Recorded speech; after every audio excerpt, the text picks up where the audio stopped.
నమస్తే. కథా శీర్షిక స్త్రీ హృదయం. రచన కోమలాదేవి గారు. చదువుతున్నది రాధిక. ఇక కథలో పెడితే, పేరెంటానికి వెళుతున్నట్టు సింగారించుకుని వెళ్లారు స్త్రీలంతా. అంతర్జాతీయ స్త్రీ సంక్షేమ సంవత్సరం అంటూ పెద్ద సభ ఏర్పాటు చేశారు స్థానిక స్త్రీలు పెద్దలు. పెద్ద పందిరి, మైక్లు, రికార్డులు వేగానే జనం రావడం ప్రారంభించారు. అదే అదననుకుని పట్టుచీరలు కట్టుకుని ఆభరణాలు పెట్టుకుని వచ్చారు. ఈ సభ వల్ల మనోవికాసం కలిగే మాట ఎంత ఏమో కానీ ఆ తర్వాత డాన్స్ ప్రోగ్రాం ఉంది. కనీసం గంట సేపు పైసా ఖర్చు లేకుండా చూడవచ్చునన్న ఆశతో చాలామంది స్త్రీలు పెద్దవాళ్లు కూడా వచ్చారు. సెక్రటరీ విమల తృప్తిగా పందిరి నలుమూలలా చూసింది. స్త్రీలతో సందడిగా కనుల పండుగగా ఉంది. అంతా పెద్దలు వేదిక మీదికొచ్చారు. పరిచయాలయ్యాయి. పూలమాలాలంకృతులను చేస్తుంటే ఉత్సాహంతో చప్పట్లు జరిచారు. ఆ తర్వాత ఒక్కొక్కరే మాట్లాడుతున్నారు. స్త్రీల హక్కుల గురించి మాట్లాడుతుంటే వింతగా ఉంది. ఆ హక్కులను ఏం చేసుకోవాలి అన్న అనుమానం కూడా వచ్చింది సభాసదులకు. పురుషుడి కూలి స్త్రీ కూలి సమానం అన్నప్పుడు నిజంగానే ఆనందించారు. భూస్వాముల భార్యల ముఖాలు చిన్నబోవటం ఎవరూ గమనించలేదు. మీకు పిల్లలు చాలు అనుకున్నప్పుడు వెంటనే వెళ్ళి ఆపరేషన్ చేయించుకోవచ్చు. భర్త అనుమతి అవసరం లేదు. మీ కుటుంబ పరిమితి ఎంత ఉండాలో స్త్రీ నిర్ణయిస్తుంది. ఆహా, చాలామందికి ఈ హక్కు చాలా ఎబ్బెట్టుగా తోచింది. ప్రతి ఆడపిల్లకు చదువు చెప్పించాలి. ఆడపిల్ల బడికెడితే ఇంట్లో చంటిపిల్లని ఎవరు చూస్తారు? కూలీ చేసుకునే స్త్రీలు పెదవి విరిచారు. ఇది బాగులేదని. ఇలా గంటన్నర సేపు ఉపన్యాసకులు మాట్లాడారు. ఆఖరుగా విమల మైక్ దగ్గరకు వచ్చింది. క్లుప్తంగా ఎన్నో విషయాల్ని చర్చించి చివరకు అంది, ప్రస్తుతం మన సంఘంలోని స్త్రీ ఎన్నో విధాలుగా అణగదొక్కబడుతోంది. ముఖ్యంగా అవివాహిత స్త్రీకి లేక అనివార్య కారణాల వల్ల ఇల్లు విడిచిన స్త్రీకి ఎక్కడికి వెళ్ళినా అన్ని అడ్డంకులే. ఈమెను పెడదారి పట్టించి ఒక ఆట వస్తువుగా చేర్చివేస్తుంది పురుషలోకం. నిరాశ్రయురాలైన స్త్రీకి రక్షణ లేదు. ఆమె జీవోత్సవంలా బతుకుతూ దేహాన్ని చివరికి ₹1 కూడా అమ్ముకోవలసిన స్థితికి దిగజారిపోతోంది. అటువంటి వారికి ఒక ఆశ్రయం కావాలి. అవివాహిత తల్లులకు, అలా పుట్టిన బిడ్డలకు ఒక గృహం నిర్మించాలి. ఒక శరణాలయం కావాలి. అందుకు మనమందరం సాయశక్తులా ప్రయత్నించి చందాలు పోగు చేయాలి. ప్రజాసేవ చేయటానికి చాలామంది సిద్ధంగా ఉన్నారు. వారి సహాయంతో ఈ హోమ్ను మనం నడిపించాలి. ఇటువంటి శరణాలయం మన ఊళ్ళో లేదు. నిల్వ నీడలేని స్త్రీకి అక్కడ ఆశ్రయం లభించాలి. ఈ క్షణంలోనే మీరంతా నాకు ప్రమాణం చేయాలి. ఈ సంవత్సరం తిరక్కముందే ఒక హోమ్ను కట్టాలి. అంతవరకు చిన్న అద్దె ఇంట్లో ఇలాంటి వారికి ఆశ్రయం ఇవ్వాలి. చిన్నవారైతే వారిని బడికి పంపే ఏర్పాటు చేస్తాం. పెద్దవారైతే వారికి ఒక పని కల్పిస్తాం. ఇక్కడ కూర్చున్న డాక్టర్ గారు, లాయర్ గారు మనకు తగిన సలహాలు ఇస్తారు. రేపటి నుండి చందాలు పోగు చేస్తాం. మనమంతా స్త్రీలం. మనల్ని ఒకరు ఉద్ధరించవలసిన అవసరం లేదు. ముందు మనల్ని మనం ఉద్ధరించుకుందాం. విమల మాటలు ఎందరు విన్నారో ఎందరు వినలేదో ఆ పందిట్లో మాత్రం చిన్న కలకలం బయలుదేరింది. బహుశా చందాల మాటకు విసుక్కున్నారో లేక డాన్స్ ప్రోగ్రాంకు సంబంధించిన సరంజామాని చూసి సంబరపడుతున్నారో చెప్పటం కష్టం. సభ విజయవంతంగా ముగిసింది. డాన్సర్ మోహిని, అసలు పేరు మంగమ్మ అని గుసగుసలాడారు. అప్పుడే 2000 విరాళం ఇచ్చింది. ఆ సభ ముగిసేసరికి దాదాపు ₹10,000 విరాళం పోగయింది. పెద్ద ఫైల్తో ఇంట్లో కడుగుపెట్టిన భార్యను చూసి చిరునవ్వుతో పలుకరించాడు ప్రభు. మీ మీటింగ్ ఎలా జరిగింది? జుట్లు పట్టుకున్నారా? విమల గర్భంతో ఫైల్ అందించింది. జుట్లు కాదు, నోట్లు పట్టుకున్నారు. చూడండి. ధీమాగా వెళ్లి సోఫాలో చేరబడి కళ్ళు మూసుకుంది. ఆ నిలయం మహాభవన రూపంలో ఆమె మనోనేత్రంలో కనబడింది. ఎంతోమంది ఆశ్రయం కోరుతూ రేయింబవళ్లు ఆ నిలయంలోకి వస్తున్నట్లు ఊహించుకుంటూ మురిసిపోతోంది. ఆమె పెదవులపై తారట్లాడుతోన్న మందహాసాన్ని చూస్తూ నవ్వుకున్నాడు ప్రభు. గుడ్, చాలా సాధించారు. ఈ డబ్బు, ఆ పోగయ్యే డబ్బు ఎవరి జోబులోకి, ఎవత్తి పర్సులోకి వెళ్లకుండా జాగ్రత్తగా చూడాలి. నెల నెల దానికి ఆదాయం కావాలి. ప్రభుత్వం ఈ పని చేయాలి. వెంటనే పని ప్రారంభించండి. ప్రభుత్వం నెల నెలా కొంత డబ్బు పంపితే ఆ తర్వాత మిగతా ప్రోగ్రాం చూడవచ్చు అని గబాల్ని ఆఫ్ చేసి విమల ఎదురుగా కూర్చుని అన్నాడు. అవును, ఒక 15 రోజుల్లో కనీసం అద్దె ఇంట్లోనైనా ఏదైనా ఏర్పాటు చేయగలరా?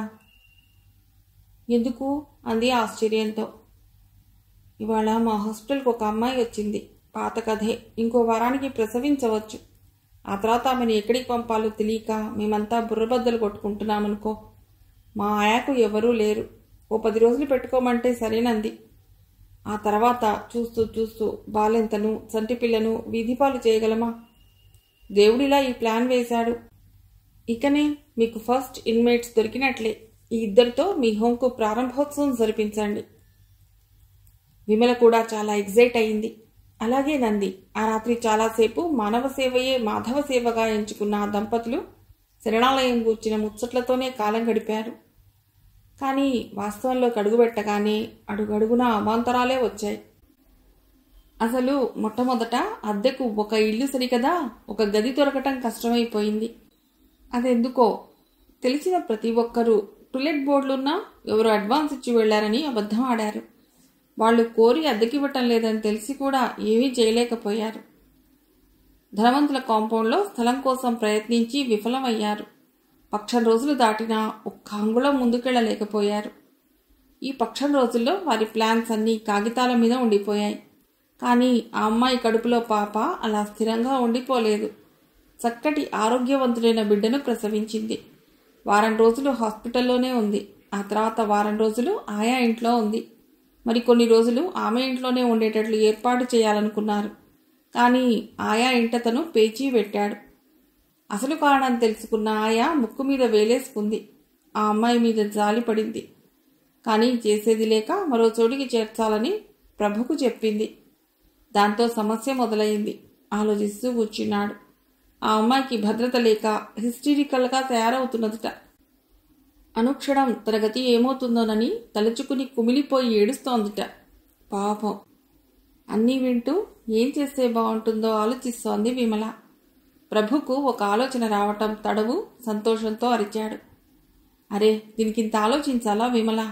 నువ్వు సెక్రటరీవి. మన ఇంటికి తీసుకొస్తే మేడ మీద గది మనం వాడం గదా. ఈ హోం పెట్టేదాకా పైనే ఉంటుంది. ఎంతో ఉత్సాహంతో ఎంతో రిలీవ్డ్గా ఫీల్ అవుతూ చెప్పాడు. కానీ విమల మౌనం అతి భయంకరంగా తోచింది. గుడ్లప్పగించి నీకు మతిగాని పోలేదు గదా అన్నట్లు చూస్తోంది. ఆమె పెదములు కఠినంగా వంపు తిరిగాయి. అలా చూస్తావే? ఇంకెలా చూడాలి? శభాష్, భలే మార్గం చూపారు అని మిమ్మల్ని మెచ్చుకోవాలా? ఎంతో ఏవగింపుగా అంది. ప్రభు శిలాప్రతిమయే అయిపోయాడు. అతడి నోట మాట రాలేదు. ఈమెనా ఒక హోం కోసం సాయశక్తులా ప్రయత్నిస్తోంది. ఎండనక వాననక విరాళాలు పోగు చేస్తోంది. సహస్త్రీని ఉద్ధరించాలని కంకణం కట్టుకున్నది. హే ప్రభు, స్త్రీకి స్త్రీయే శత్రువు. స్త్రీని ఉద్ధరించాలని ప్రథమంలో పూనుకున్న వారంతా పురుషులు కావటంలో ఆశ్చర్యం లేదు అనుకున్నాడు. విమల, ఆనాడంతసేపు ఇలాంటి స్త్రీని ఉద్ధరించాలని, ఆమెకు ఒక ఆశ్రయం కల్పించాలని ఉపన్యసించావు.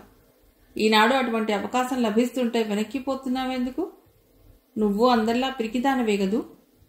నిజంగా నీలో అంతటి మహోన్నత భావం కలగలేదు. అది కేవలం పలుకుబడి కోసం, నలుగురి ఎదుట గొప్ప ప్రజాసేవకురాలిగా కనబడాలన్న కాంక్షతో చేసిన పని ఇది. సరే కానీ, ఏదో మార్గం దొరక్కపోదు. కానీ నీ అసలు రంగు గుర్తించాను విమల. చాలా బాధగా ఉంది. ఇంతకన్నా ఎక్కువ మాట్లాడితే నిన్ను ఏమేమో అనగలను. అతడు ఆమె ఎదుట ఉండలేను అన్నట్లు గబగబా జోడు దొడుక్కుని వెళ్ళిపోయాడు. విమల విచారించలేదు. అతడు త్వరగానే తన అయిష్టతను గుర్తించినందుకు ఆనందించింది. ఎవత్తనో ఎవడికో కన్న బిడ్డతో వచ్చి తన ఇంట్లో ఉంటుందా? అలాంటి వారు చెట్టు నీడలో ఉండి అడుక్కు తినాలే గాని తన ఇంట్లో, అందున తన భర్త లాంటి వ్యక్తి ఎదుట మసలటమా? ప్రభుది మంచి రూపం, మంచి మనస్సు, స్నేహశీలి. అతడి మనస్సు చెలిస్తుందేమో. తన భయాలు తనవి. మంచిదే, ఆమెను ఎక్కడో ఉంచని అనుకుని తృప్తిపడింది. ప్రభు పిచ్చిగా తిరిగాడు. ఆమెని ఎక్కడ ఉంచాలా అన్నది పెద్ద సమస్య కాదు. ఎక్కడో ఆశ్రయం దొరక్కపోదు. విమల లాంటి సంస్కారవంతురాలు, విద్యావతి, ప్రతిభాశాలి, స్నేహశీలి, కార్యదీక్ష గల వ్యక్తి ఎంతటి వెలితి భావాలు గలది. మసిపూసిన అంతరాన్ని ఈ రంగురంగుల తెరలతో కప్పిపుచ్చుకుంది. తను ఎంత ఘనంగా ఫీల్ అయ్యాడు. ఆమెను గూర్చి ఎంత గొప్పగా చెప్పుకున్నాడు. ఛీ, ఆమె కూడా మామూలు స్త్రీ. తనకు ఆమె ఏ విధంగానూ సాయపడదు. తిరిగి తిరిగి ఆయా ఇంటికి వెళ్ళాడు. ఆయాని బయటికి పిలిచాడు. 4 రోజులు సెలవు తీసుకుని ఇంట్లోనే ఉండిపో. ఆ అమ్మాయికి తోడుగా ఉండు. డబ్బు సంగతి చూస్తాను. అమ్మగారి హోం ఇంకా మొదట్లోనే ఉంది. ఇంటతను గొడవ చేస్తే ఇల్లు మార్చి. జేబులో ఉన్న 20 రూపాయల చిల్లర ఆమె దోసిట్లో పోసి చటుక్కులో తిరిగి వెళ్ళిపోయాడు. ఆయా అతడి వైపు ఆరాధనగా చూస్తూ, ఇంత మంచి మనసున్న బాబుకు దేవుడు ఒక్క నెలసన్నా ఇచ్చాడు కాదు, ఈ పిల్లకు వద్దంటే ఇచ్చాడు అనుకుంది. ఎంతోసేపు బయట తిరిగి కూల్ డ్రింక్ తాగి మనస్సు స్థిమితపడిన తర్వాత ఇల్లు చేరుకున్నాడు. స్నానం చేసి రాగానే అలవాటుగా ఇద్దరూ భోంచేశారు. ఎంతో మామూలుగా ఉండాలన్నా ప్రభును అదృశ్య పగ్గం పట్టిలాగుతున్నట్లు మసలాడు. ఆమె విషయం ఏం చేశారు అని అడగటానికి విమలకు ధైర్యం చాలేదు. సరిగ్గా 4 రోజులు గడిచాయి. అవిరామంగా మార్పులేని కార్యక్రమంతో ఆ 4 రోజులు గడిచాయి. ఆ రోజు సాయంత్రం ఎంతో ఉత్సాహంతో ఇంటికొచ్చాడు. కాఫీ ఫలహారం చేసి జేబులోంచి ఓ కవర్ తీసి విమలకు అందించాడు. దస్తూరి చూసి పోల్చుకున్నది. అది ప్రభు ప్రాణ స్నేహితుడు రవి రాసింది. ఇద్దరికీ రాస్తాడు. ఆమె ఆత్రంగా తీసి చదవటం మొదలెట్టింది. ఉభయ కుశలానంతరం ఈ సమయంలో ఒక విషాద వార్త మీకు చెప్పవలసి వస్తున్నందుకు విచారిస్తున్నాను. చెల్లి కుసుమకు ఈ మధ్య పెళ్లి చేశాం. అంతా 3-4 రోజుల్లో జరిగిపోయింది. తెలిసిన కుటుంబమే. అందుకని మీకు శుభలేఖ పంపడానికే వ్యవధి లేకపోయింది. అతడు ఇక్కడే సబ్ పోస్ట్ ఆఫీస్లో పనిచేసేవాడు. 3 నెలలు గడిచిపోయిన తర్వాత ఒకనాడు చాలా సీరియస్ అయింది. మెనింజైటిస్తో మరణించాడు. కుసుమకు 2వ నెల. చాలా దుఃఖంలో ఉంది. ఈ ఊరు, ఈ పరిసరాలు ఆమెను మరీ పిచ్చిదానిగా చేస్తున్నాయి. నాకు అన్నదమ్ములు, అప్పచెల్లెండ్రూ లేరు. ఎక్కడికైనా మార్పుకు పెడదామంటే నాకెవ్వరూ లేరు. దూరపు బంధువులు ఇంతటి బాధ్యతను తీసుకోగలరా? మీరు జ్ఞాపకం వచ్చారు. కుసుమం తెచ్చి మీ దగ్గర విడిచిపెడితే ఆమె బాధ్యత వహించగలరా? ప్రసవించే వరకు మీ దగ్గర ఉంటుంది. ఆ తర్వాత బిఏలో చేర్పించి చదివిస్తాను. ఆమెకు మార్పు ఎంతైనా అవసరం. మీ జవాబు కోసం ఆశతో నిరీక్షిస్తుంటాను. పాపం కుసుమకు అన్నీ అయిపోయాయి. వస్తుంటే పోస్ట్ మ్యాన్ ఉత్తరాలు ఇచ్చాడు.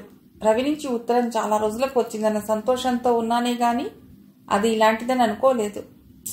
మన జవాబు అతడికి శరాఘాతంలా ఉంటుందేమో అన్నాడు బాధగా. ఎందుకు అంది ఆత్రంగా. మరి కుసుమ బాధ్యత నెత్తి మీద వేసుకుందామా? అయ్యో, మన మీద ఎన్ని ఆశలు నిలుపుకున్నారో. స్నేహితులు అన్న తర్వాత ఇలాంటి సమయాల్లోనే ఆదుకోవాలి. వెంటనే ఇద్దరం రాసేద్దాం, కుసుమని తెచ్చి వదిలిపెట్టి వెళ్ళమని. ఎంత ఆశతో ఎదురు చూస్తుంటారో పాపం, విమల సానుభూతితో అంది. అప్పటికప్పుడు ఇద్దరు కలిసి ఉత్తరం రాసేశారు. పోస్టుకు కూడా పంపారు. వీరుండేది మదనపల్లిలో, రవి వాళ్ళుండేది విశాఖపట్టణంలో. వారం రోజులు దాటిన తర్వాత ఒకనాటి ప్రాతకాలం రవి, కుసుమ దిగారు. కుసుమను చూసి విమల ఆశ్చర్యపోయింది. సన్నగా ఎండిన జాజి మొగ్గలా ఉంది కుసుమ. కాలేజీకి వెళ్లే అమ్మాయిలా ఉంది. నుదుట కని కనిపించని చుక్క పెట్టింది. ఆమెను చూడగానే భర్తృహీన అనుకోరు. మంచిదే, చిన్నపిల్ల, 15-18 ఏళ్ళు ఉండవచ్చు అనుకుని తృప్తిపడింది. రవి 2 రోజులాగి 3వ నాడు ప్రయాణమయ్యాడు. అతి కష్టంతో చెల్లికి చెప్పాడు. ప్రభువు చెప్పడానికి ఏముంది? 2 చేతులు పట్టుకుని కన్నీరు నిండిన కళ్లతో కృతజ్ఞతతో చూశాడు. విమలకు చెప్పెళ్ళిపోయాడు. కుసుమ దాదాపు మౌనవ్రతం దాల్చినట్లే ఉండేది. వేవిళ్లతో బాధపడుతుంటే విమల ఎంతో సేవ చేసింది. కాస్త సర్దుకుంటుంటే నోటికి రుచించే పదార్థాలు చేసి పెట్టేది. వద్దన్నా చీకటి పడిన తర్వాత షికారుకు తీసుకెళ్లేది. అప్పుడప్పుడు బలవంతంగా సినిమాకు తీసుకెళ్లేది. అందరికీ మెల్లిగా చెప్పేది, మా వారి పెద్ద తండ్రి కూతురు. పెళ్లైన 3 నెలలకే జబ్బు చేసి చనిపోయారాయన, అందుకే తీసుకొచ్చాం. అందరూ సానుభూతి చూపేవారు. కుసుమ గది విడిచి బయటికొచ్చేది కాదు. వాళ్ల ఓదార్పు మాటలు వినాలన్న అభిలాష లేదు. దిగులుగా ముభావంగా కూర్చునేది. పెద్దవాళ్లు కుసుమ వస్త్రధారణలో విముఖత చూపిస్తూ ఏదో అనేవారు.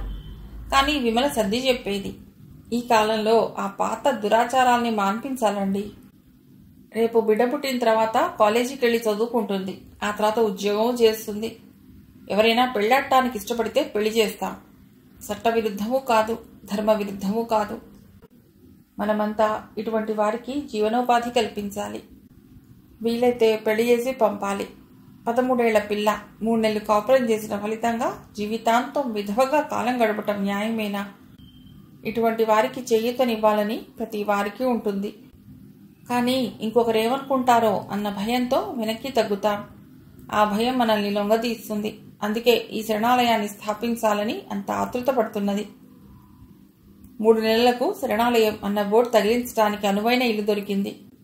వెనక నూతి పళ్ళెం ఉంది. నుయ్యి లేదు గాని అక్కడే బోరింగ్ పంపు ఉంది. ఒక పెద్ద వేప చెట్టు ఉంది. దానికి ప్రారంభోత్సవం జరిపించలేదు, కానీ ఫలానా చోటున శరణాలయం ఉందని కరపత్రాలు పంచిపెట్టారు. స్థానిక మండలి సభ్యులు, ఇతర ఆఫీసర్లు వచ్చి తనిఖీ చేసి వెళ్లారు. ఆ గృహంలో మొట్టమొదట అడుగుపెట్టింది ఆయా ఇంట్లో ఉన్న అమ్మాయి. ఆమె కొడుక్కి ఇప్పుడు 4వ నెల. ఆయా హాయిగా ఊపిరి పీల్చుకుని ఇంటికి సంతోషంగా వెళ్ళింది. పోనీ తలదాచుకోవడానికి ఆశ్రయం దొరికిందని ఆమె అమితంగా ఆనందించింది. శరణాలయాన్ని స్థాపించిన 3వ రోజున విమల కుసుమను వెంటబెట్టుకుని అక్కడికి వెళ్ళింది. అప్పటికింకా ఆ అమ్మాయి వనజ, ఆమె బిడ్డ మాత్రమే ఉన్నారు. వనజ చేతి మిషన్ ముందర కూర్చుని బ్లౌజ్ కుడుతోంది. వనజ, కుసుమ దాదాపు సమవయస్కుల్లా కనిపించారు. కుసుమ చిన్నవాడిని ఎత్తుకుని ముద్దులాడింది. మెల్లిగా వనజ కుసుమను మాటల్లోకి దింపింది.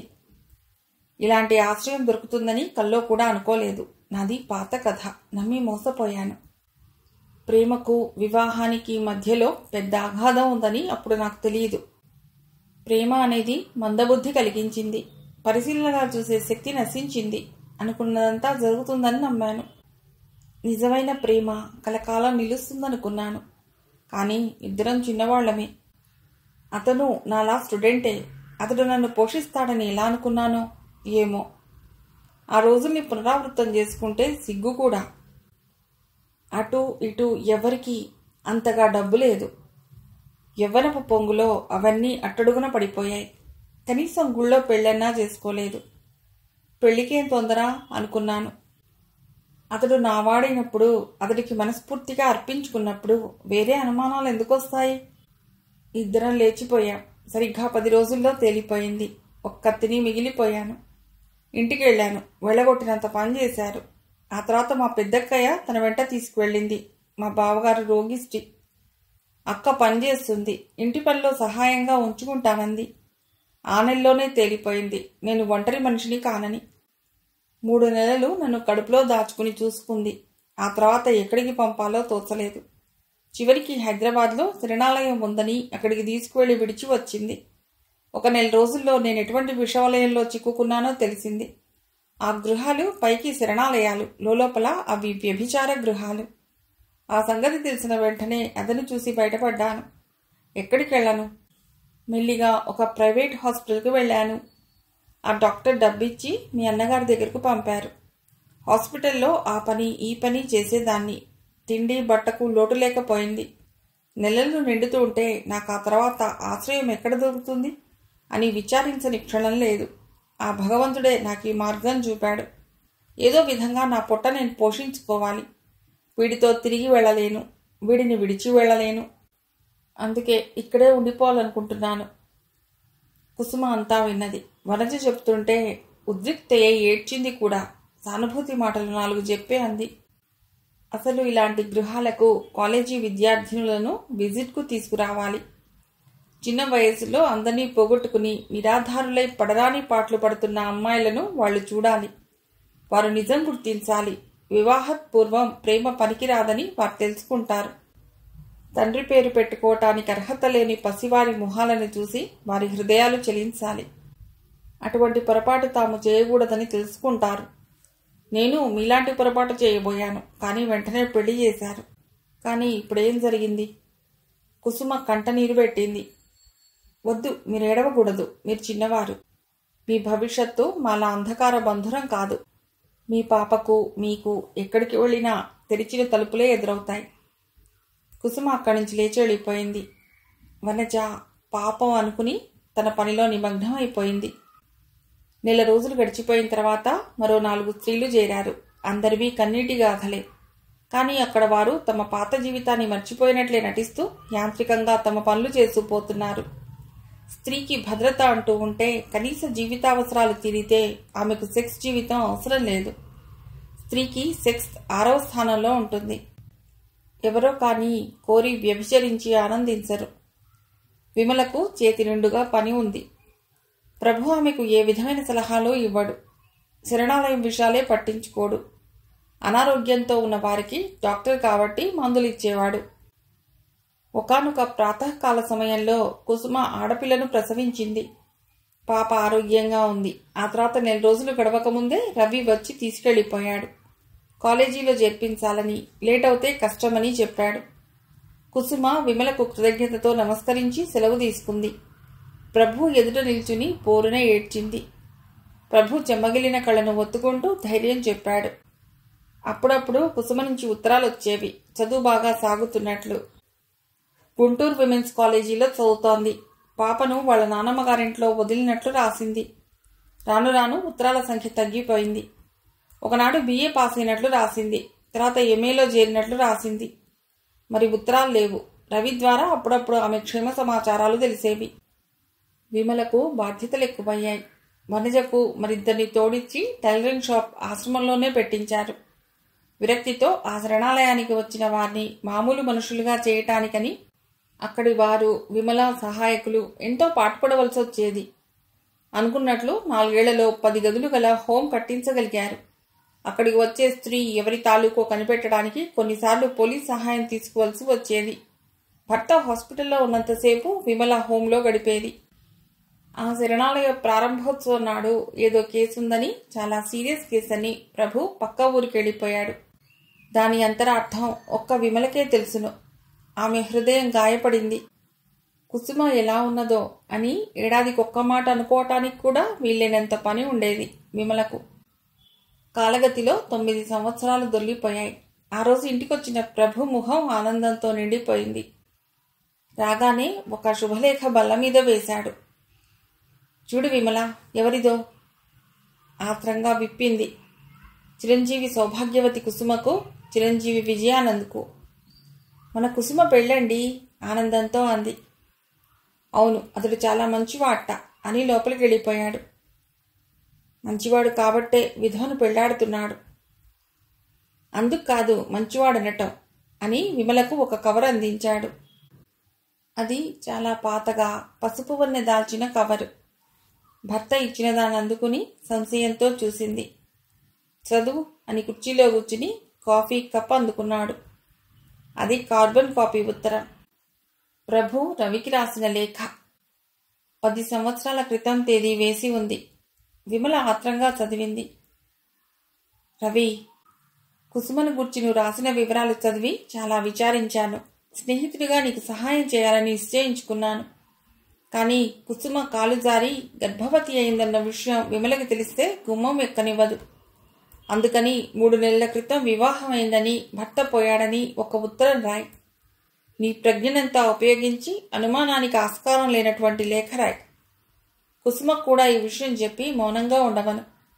కుసుమ ప్రసవించిన తర్వాత బిడ్డనెవరికైనా పెంపకానికి ఇవ్వటమో లేదా అనాథ శరణాలయానికి ఇవ్వటమో ఆ విషయం నేను చూసుకుంటాను. ఈ సమయంలో మనం తెలివిగా ప్రవర్తిస్తేనే కుసుమ భావి జీవితం సుఖప్రదం అవుతుంది. బెస్ట్ ఆఫ్ లక్, ప్రభు. విమల చాలాసేపు మౌనం దాల్చింది. ఆ తర్వాత అంది, పాప ఎక్కడుంది? ప్రభు ఆశ్చర్యంతో చూశాడు. మన పాపగా హైదరాబాద్లో నా ఫ్రెండ్ ఇంట్లో పెరుగుతోంది అన్నాడు. రేపే వెళ్ళి తెచ్చుకుందాం. జవాబుగా ఆమెను కౌగిట్లోకి తీసుకుని ఆమె కళ్ళను దుడుస్తూ రేపే వెళ్ళి తెచ్చుకుందాం అన్నాడు ప్రభు. కథ సమాప్తం.